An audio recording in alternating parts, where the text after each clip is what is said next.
E aí galera, beleza? Eu vou dar uma introdução para esse livro de George Orwell de 1984. Esse livro ele foi escrito em 1949 pelo escritor, e não em 1984, como muitos pensam, somente pelo simples fato do título. Esse livro, como foi escrito em 1949, ele traz uma visão futurística de como seria o futuro. Que, por exemplo, que teria um partido, como se fala aqui no começo do livro, e esse partido mandava em tudo. Controlava seu pensamento, seu modo de agir, sua dialeta, tudo. Se você pensasse diferentemente do partido, era como se fosse um crime. Era o chamado pensamento crime. Se você pensasse em algo diferente do partido, eles iam te vigiar. Eles iam saber. Em todas as vitrines e todos os lugares estava escrito: o grande irmão está te vigiando. O Big Brother. No caso, o grande irmão, ele é o chefão de tudo. Ele que comanda o partido, ele que faz tudo. Ele que teve a grande iniciativa de tudo. O Big Brother, ele é como se fosse um ícone pra eles, um deus. Ele, sempre estava certo, sempre fazia melhoria, sempre tudo.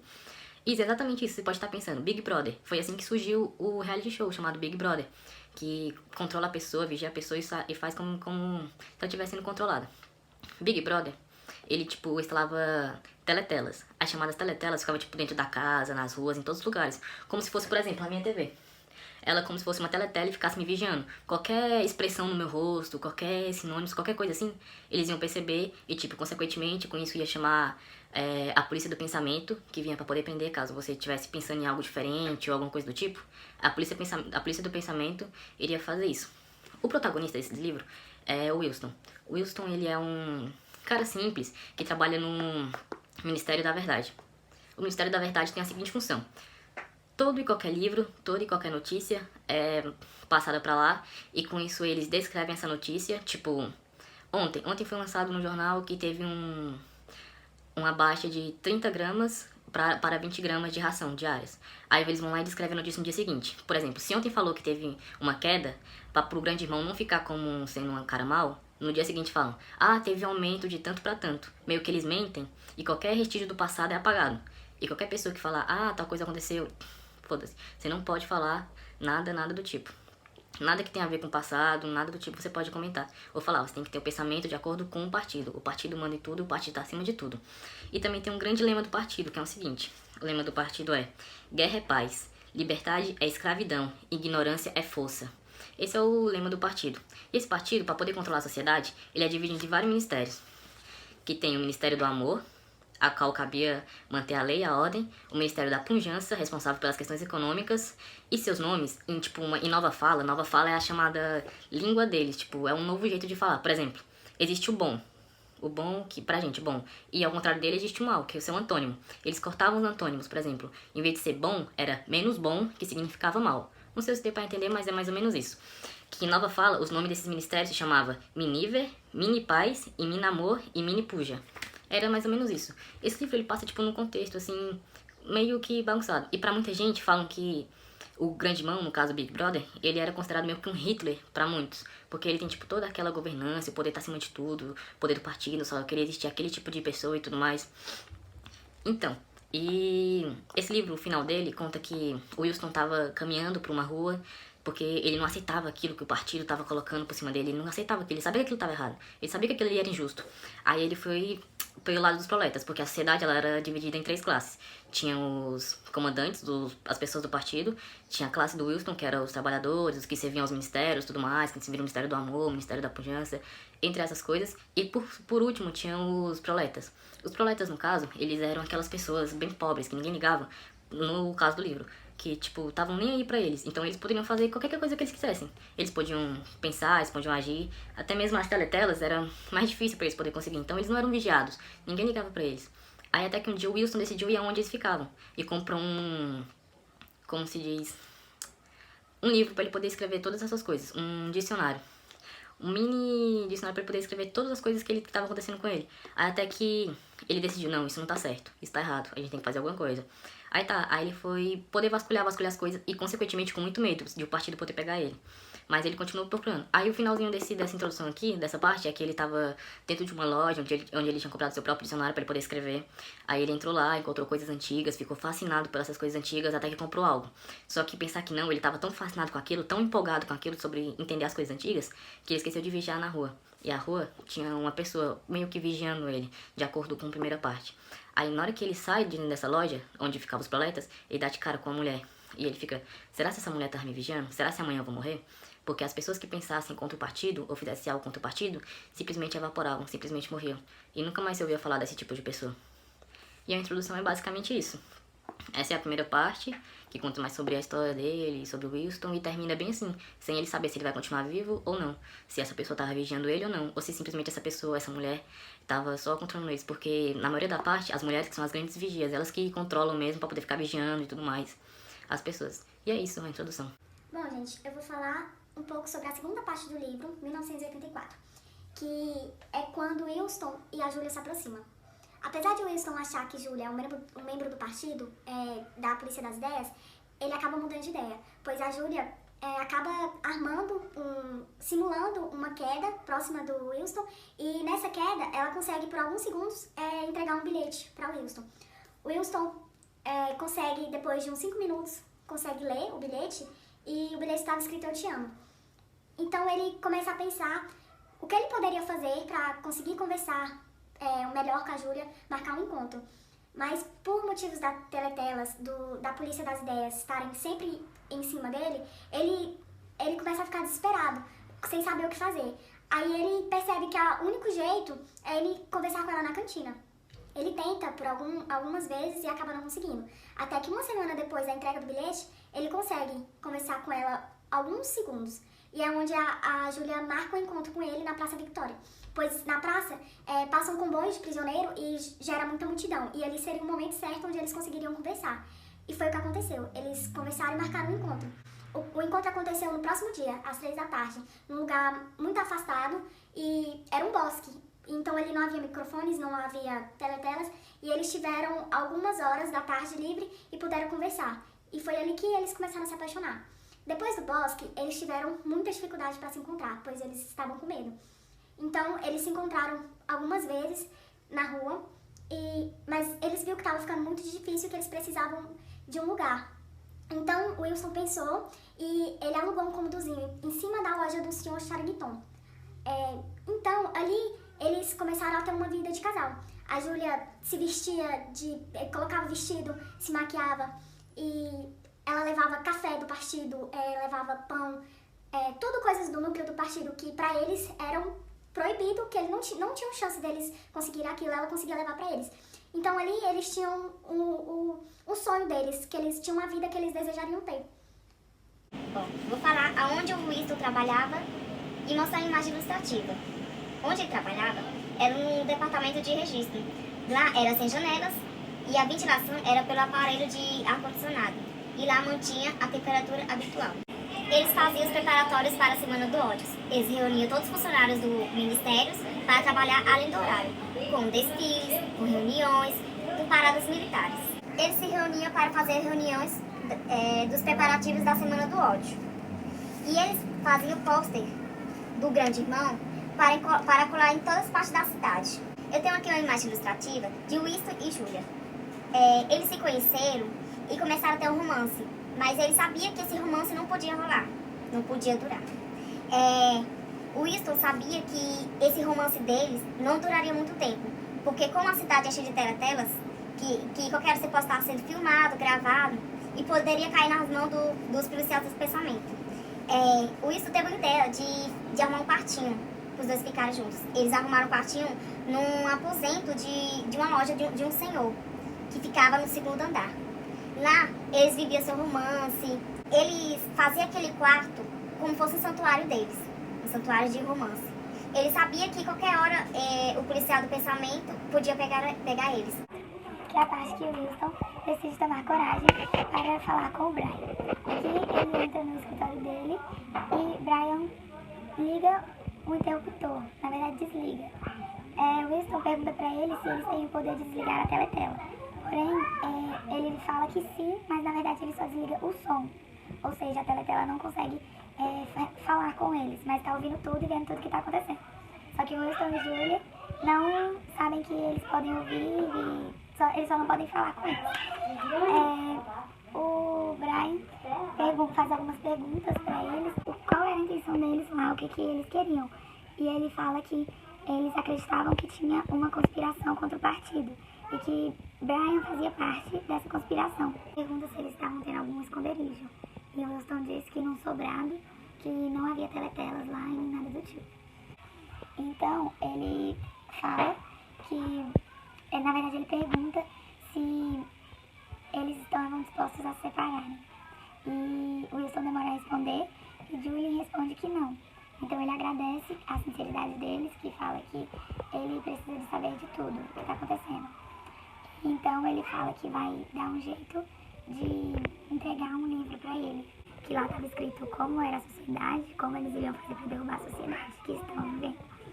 Após começarem a ler o livro, viram que o livro se tratava sobre guerra em paz. Em geral, o que acontecia antes e o que estava acontecendo na sociedade naquela época. Julie não deu muita importância, porém Wilson disse que era importante os dois lessem, já que faziam parte dessa organização contra o partido. Então, quando eles estavam conversando, escutaram uma voz ao fundo que falava que eles eram os mortos, que eles estavam mortos. Eles ficaram sem entender e ficaram procurando de onde vinha a voz. Julie disse que poderia ser uma teletela e apontou o espelho como se fosse atrás ou algo do tipo. Quando perceberam, já estavam cercados pelos policiais do pensamento.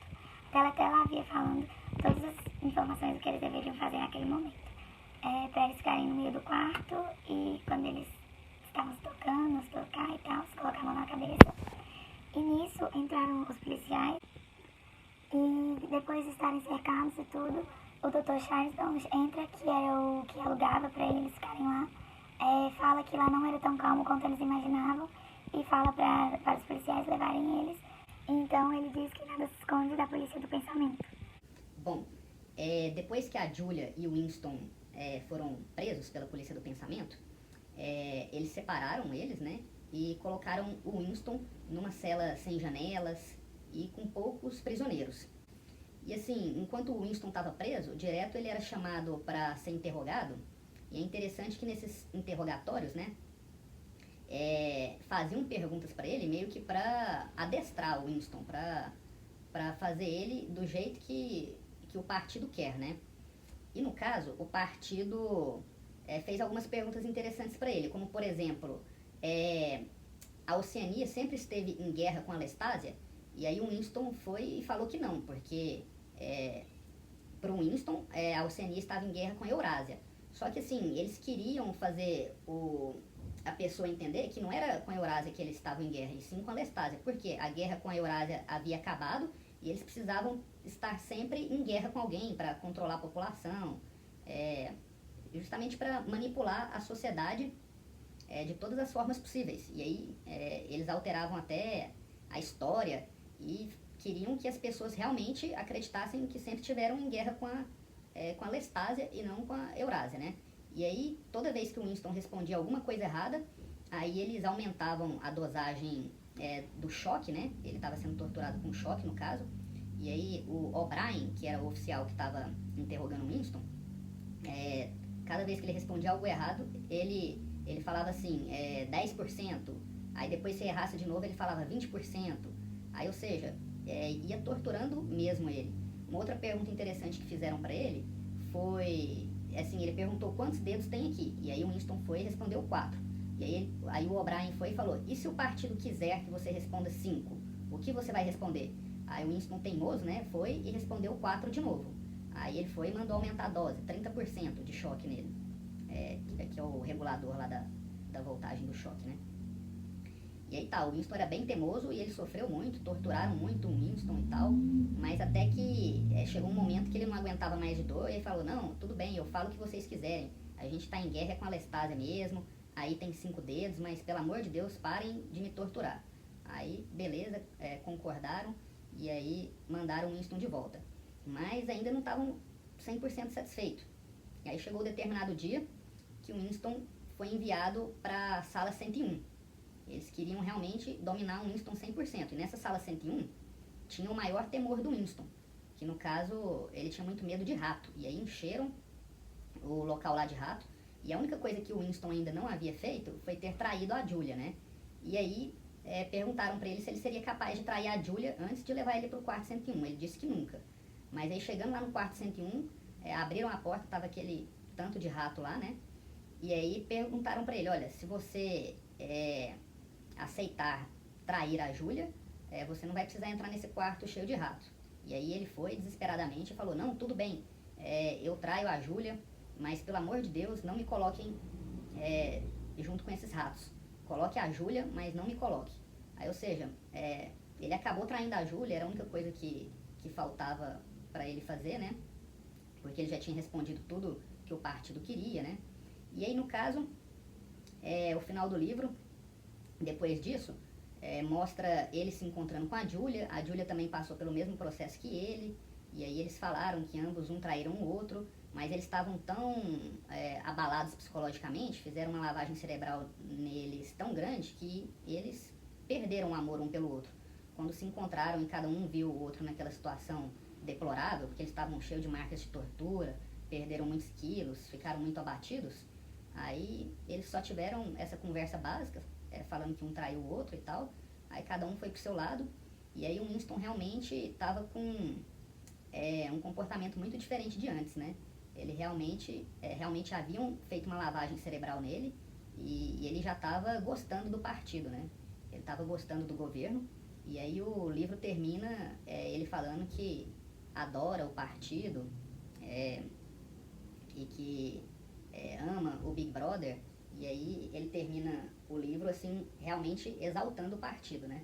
Aí é um filme, assim, tanto o filme, eu também assisti o filme, quanto o livro, são muito interessantes, né? O livro, ele tem muito mais detalhes, o filme é meio que um resumo do livro, e assim, o legal é que no livro eles fazem uma referência sobre a Rússia, sobre os nazistas, porque eles tinham esse tipo de estratégia, né, com os prisioneiros, de torturar, botar os prisioneiros para confessarem o que eles quisessem. Aí realmente é uma forma bem opressora, né, de controlar a sociedade. Aí é um livro que eu gostei muito, recomendo. E é isso aí, gente.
Então não vê? Deve haver outros que se amam como nós, que se revelarão, eles não podem impedir. Mas essa esperança para o futuro. E por que não pode ser no nosso tempo? Talvez, mas o mais importante é que haja esperança para o mundo. Ah, é que eu acho maravilhoso quando estamos aqui. Vocês estão mortos. Meu Deus, o que é isso?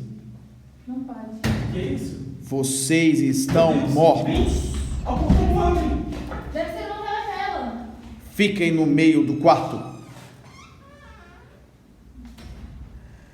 Em pé, costas com costas. Não se toquem. Ponham as mãos em cima da cabeça. Acho que avisei que o lugar não era tão calmo quanto pensávamos. Nada se esconde da polícia do pensamento. Podem levá-los.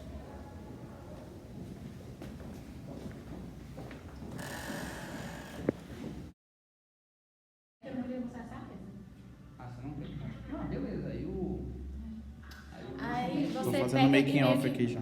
Tá, ó, aí quando você estiver gravando assim, ó, pra não pegar a mesa, você meio que levanta um pouco pra gente sair pra lá. Eu vou estar aqui do lado te mostrando a cena também. Pra você ver. Aí, tipo assim, a gente vai estar sentado aqui, quando a gente for levantar, a gente já levanta olhando pra lá. Aí você já vem cortando a mesa.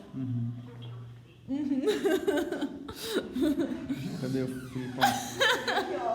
Melhor pessoa. Ai, que lindo. Modelo, filho. Cara, modelo. Olha esse olhar, ó. Vai dar uma olhadinha, né? Pra que lado que eu tenho que olhar? Porque ele fica olhando Não, pro na lado. verdade é o seguinte, o que acontece? Olha aqui. Talvez o mais importante aqui é a esperança para o mundo. Vocês estão aqui. Na verdade, Vocês estão aqui. o ideal... Calma, menino. Pera, Era para o nosso super-herói ter entrado lá dentro. não, Acho que Cid. avisei que o lugar não era tão calmo quanto pensava. Vamos fazer de novo. Então não vê? Haverá... Esperança para o mundo. Ah, é que eu acho maravilhoso quando estamos aqui. Vocês estão mortos. Ficou uma bosta, vai de novo. Não, é isso. É um espelho, deve ser uma teletela. Vocês Não estão pode ser. mortos. Cadê a polícia? Cadê a polícia? Pode falar. Não, e depois eu vou gravar pra cima. Aí, já foi essa parte. Mas a gente não age, a gente tem que escutar a voz, não é? Ah, é verdade. Pode parar. Serão como nós, que se revelarão, não podem impedir. E eu esqueci a minha frase. Legal. Deve haver outros que se amam como nós, que se libertarão. É libertarão? Não. Ah, Ah, é que eu me... Ai,